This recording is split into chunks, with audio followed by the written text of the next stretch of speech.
আচ্ছা, তোমাকে আমি প্রশ্ন করব, তুমি জাস্ট বললে তুমি পাস।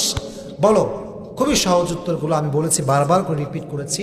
নবীজির বুক এবং পেট কেমন ছিল? নবীজির বুক ছিল উঁচু এবং পেট ছিল নিচু। মারহাবা বলেন আপনারা। আচ্ছা, মাশাআল্লাহ। নবীজির হাইট কেমন ছিল, লম্বার হাইট?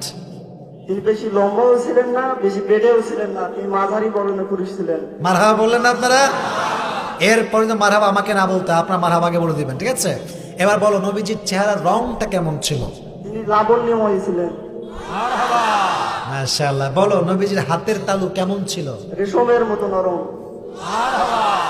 বলো, নবীজির চুলের কাটিং যে আমি বলেছিলাম, পেছনের সাইডটা কেমন ছিল বলো? এটা হচ্ছে বাবরি কাটিং ছিল। নবীজির চুলের মাঝখানে কি ছিল? সিটি ছিল। শীতে তিনি কি দিতেন, কি ব্যবহার করতেন? আতর ব্যবহার করতেন। মারহাবা বলেন। আচ্ছা, শেষ কথা, নবীজি পুরো জীবনে